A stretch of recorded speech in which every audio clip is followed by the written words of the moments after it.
All right, here we are with a beekeeping article given to us by James for a review. Let's go through it and see how it is. Okay, so we're talking about beekeeping here. Let's zoom in, zoom out a little bit. Control zero. Thank you so much for that recommendation.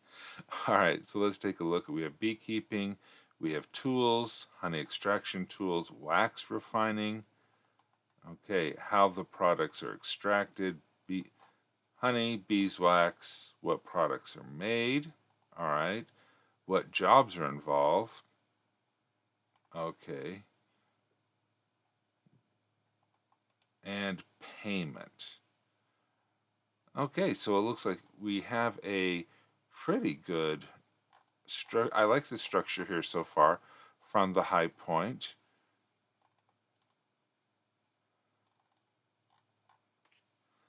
Okay, how the products are extracted, what products are made. Hmm.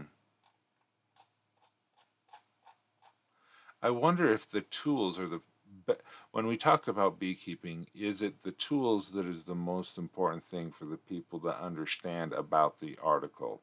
Because we have the tools, we have how the products are extracted, and then we have what products are made and what jobs are involved. What is the most important thing that you want the readers to understand? If it is the tools, then that works well. But wouldn't the jobs, the people, be more important to understand what needs to occur or who does the work? Because the beekeeping tools, the smoker, the PLA plastic box, the scraper, wouldn't it be important to know who would use these tools before describing the tools? Honey extraction tool. Okay, we have all of these extraction tools, but we don't know, is this for the decapper, the wax refiner, the foundation maker, things like that. Just looking at the high level, I'd probably to put uh, the jobs at the top, the tools probably second, and no, maybe I'd probably put the products that are made first. Products first, jobs second, tools third, and the how the products are extracted. No, how the products are extracted. No, I don't know. Those last three. That's it. I am not a people person. I wanted to make sure people knew what the tools do before mentioning them. Well, that's a fair point, but what of someone who has no idea about beekeeping in reality, in in the physical realm here or in your story, what's the most important thing that they know? Uh, Probably what products are made, and that's why I changed my mind, and I think that would be the first thing is, hey, we have beekeeping, great, what do they make? Okay, who does it? How do they do it, and what are the tools that they use to do it? So that's just my recommendation on before jumping into it, making sure that the sections are in a logical order. Because for myself, jumping into explaining what the tools are before actually understanding how the tools are used or for what purpose the tools are used might be a little bit confusing. All right.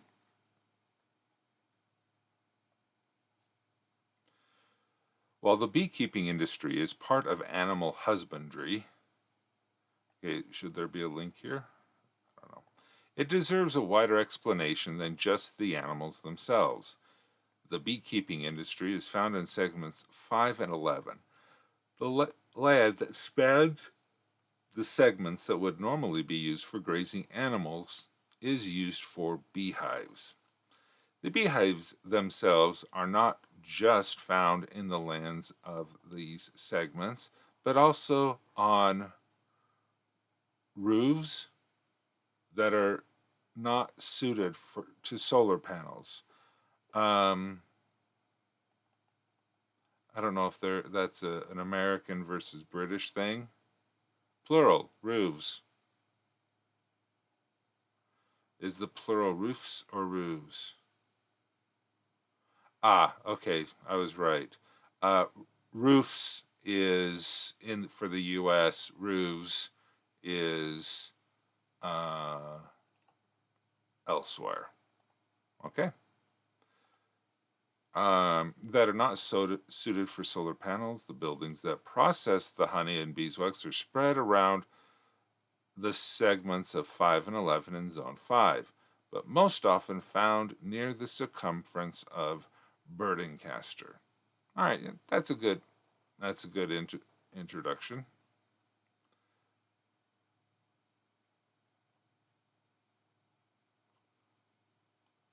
Okay, tools. Smoker, escape screen, PLA plastic box, scraper.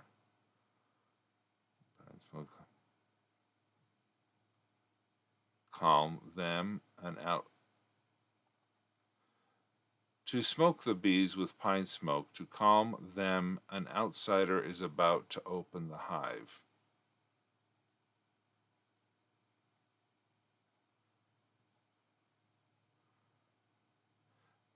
Okay. Um, to smoke the bees with pine smoke.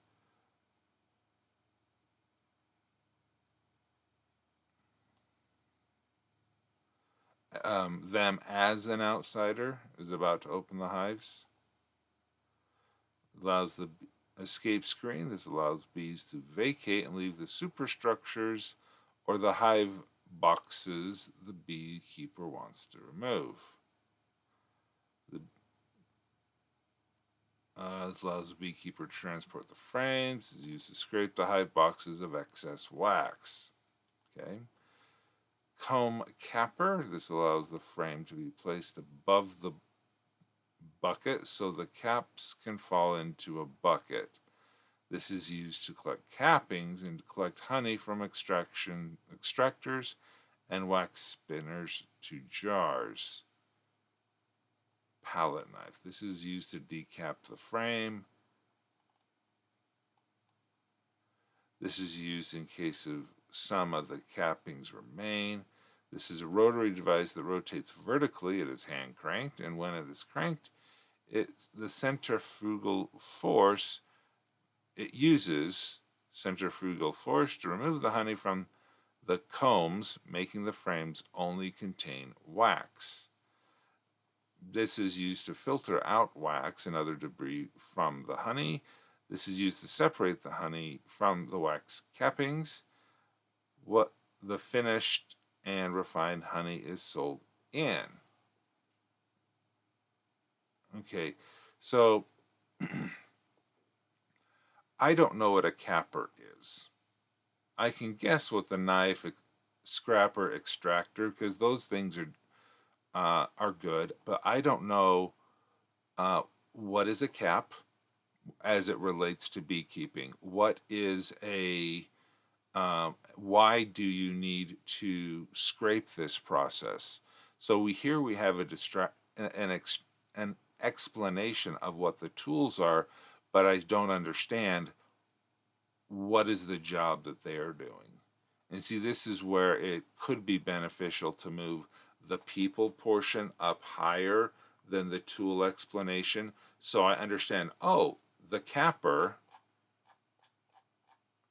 okay, the decapper is an extra employment position. Their job is to decap honeycombs as well as loading the decapped frames into a honey extractor. The resulting honey from the honey extractor will be filtered and then the honey is jarred. Okay, but that it still doesn't tell me what does it mean to decap.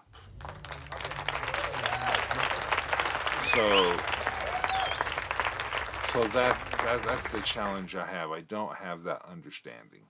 So to continue going on, I'm gonna skip the tools, and I'm gonna go into how the products are extracted.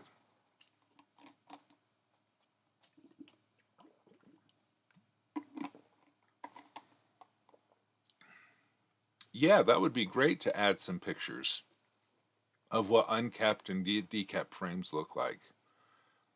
If you can find those, that would be awesome. Honey is harvested 3 times per year and is often harvested between mid-June and mid-September. When it is time for the honey to be harvested, the beekeeper will put an escape screen between the hives that need to be removed.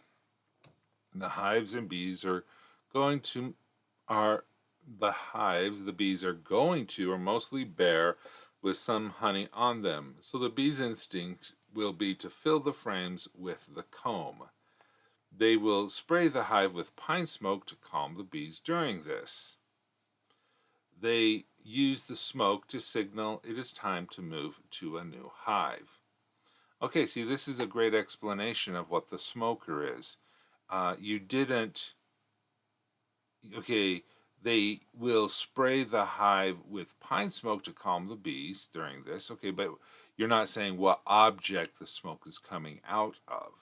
That way you could explain what the smoker is, and then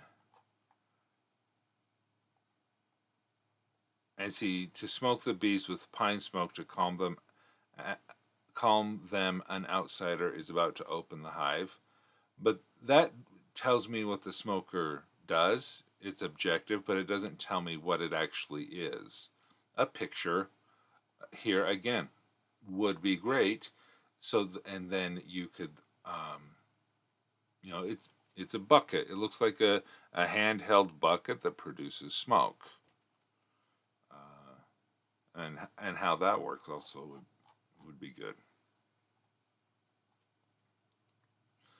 The top number of hives need to be removed. Often some bees are left on the hive, so they are often shaken away. After this point, the frames are then put into a PLA plastic box for transport.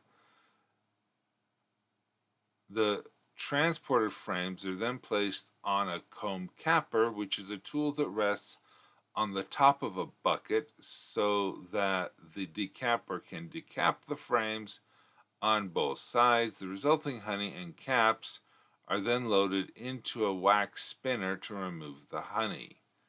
Okay, so, but what are the caps? See, I still don't know what a cap is.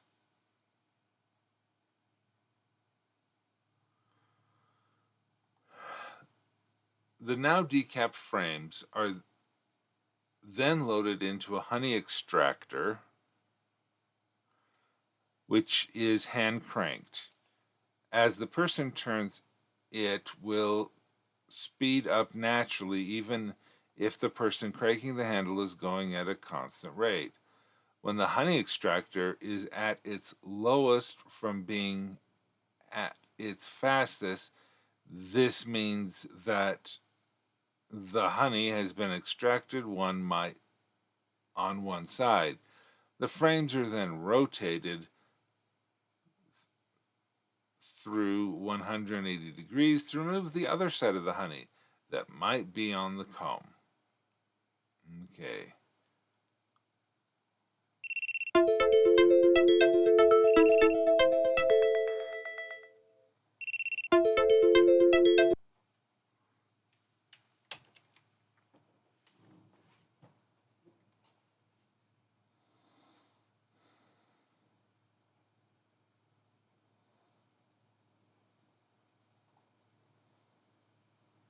Okay, so this is a good explanation of the honey extractor. Um,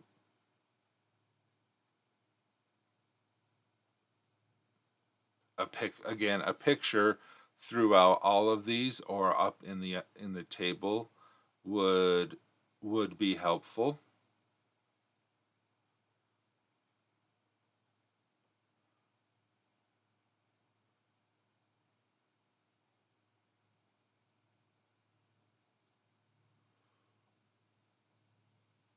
Hmm.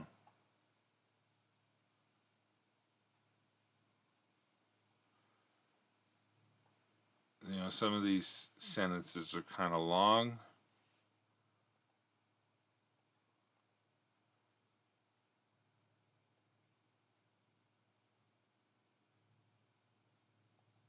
Yeah.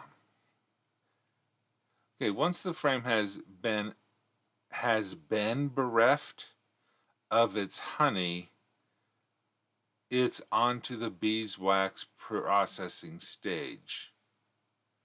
Okay, bereft of its honey, I think that's a very fanciful phrase that you could use, but a much simpler one would be able to get the point across more easily.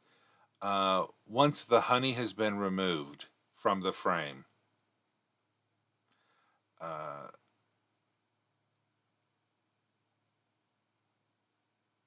bereft might have connotation that we don't understand.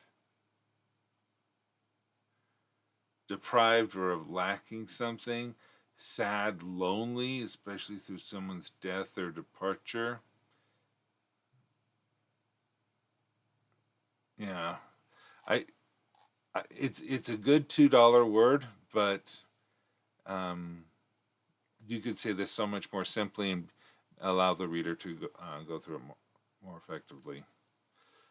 The honey is first filtered and then jarred. There, and okay, uh, need to have a period there. There are three sizes. There are three sizes of jars.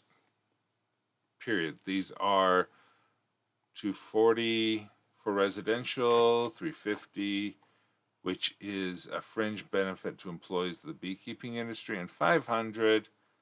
This is used commercially. This could also be a good place to put in another table where you could explain, hey, this is the three different sizes, and that way it would break up the flow of the text and people would be able to find it, much more quickly.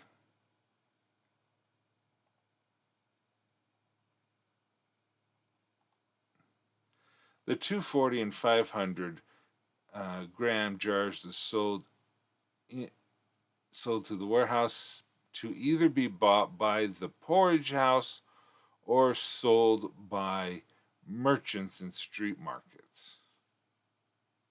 Okay.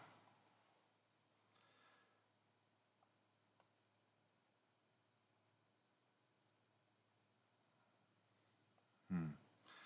Beeswax. At this stage in the process, the frames have their honey extracted and are ready to have the wax removed. The comb is removed from the frame. It is put in a double boiler and above a camp stove for the water to boil. Once the water is boiled, the beeswax will melt. You could put a sentence in here explaining why you wouldn't use a single boiler, or you wouldn't put the wax in a pot that's on direct heat or direct flame. The double boiler is, really important, but maybe an explanation of what happens when there isn't a double boiler could provide some context.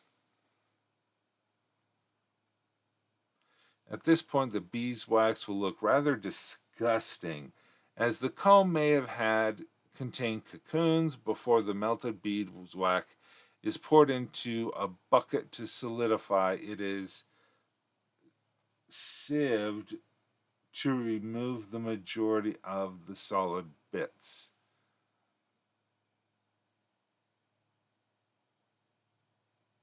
The beeswax and the water will not mix as they are different densities. Once the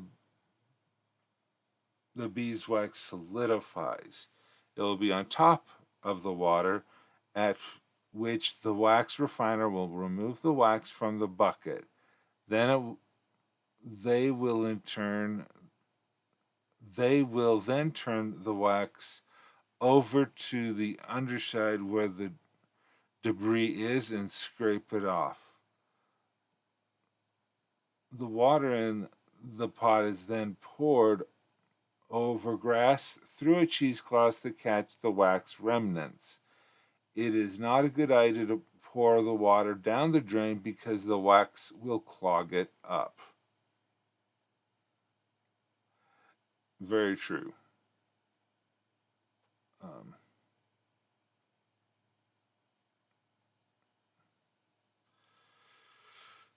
it is often the case that beeswax will not be a golden yellow color at this point. The comb is returned to the parts, but it will be a double boiler. When the beeswax melt is it is then filtered to remove more of the debris.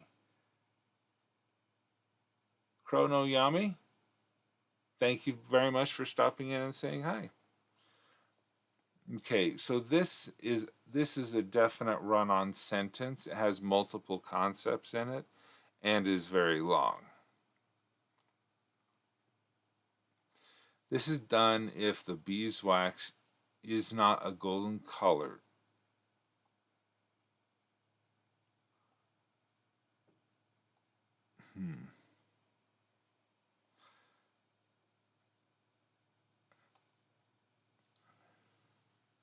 Yeah, just thinking about this.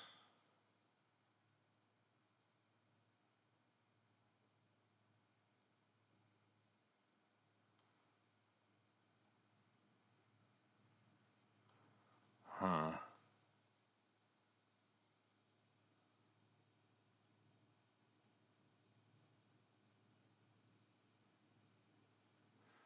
Yeah.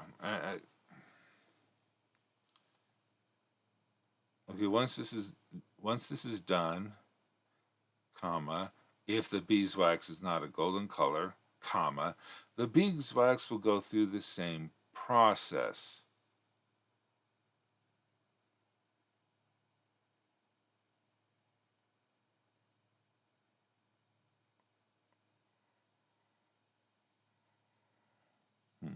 Okay.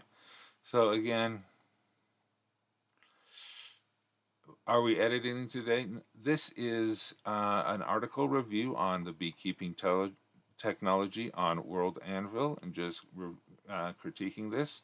Once the sprint is over, I will be going back and editing my own work.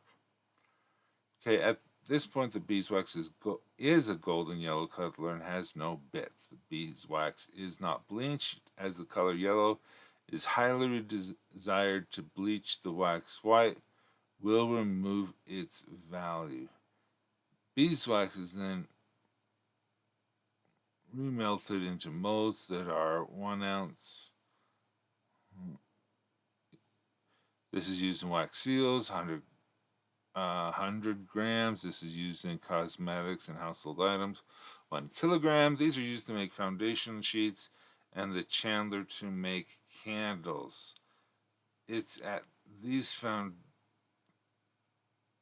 it is these foundation sheets that the bees can build combs upon into the frames. Okay, so we only have about a minute left. I'm going to stop right there, James. You have good information. The way the information is being presented is a little difficult to go through because there's a lot of run-on sentences. The information is thick. This is just a wall of text just begging to have someone not read it because it's so long. Adding pictures, adding more variety, including maybe tables in the middle, bullet points, lists of things that explain the different steps. So I wouldn't. It is a good article. It has great content, but we need to work a lot on the presentation of that information, especially fixing grammar issues concerning run-on sentences and comma usage. All right. Hope that summary at the end is helpful, and I do hope that the process of me reviewing this article was enjoyable, at least. We will go ahead and start a sprint in a couple minutes, and we'll go from there. So let's turn on the music. My throat's a little parched.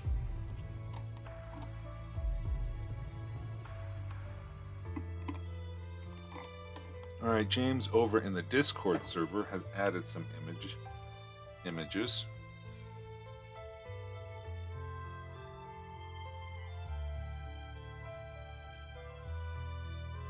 Yeah, these are great.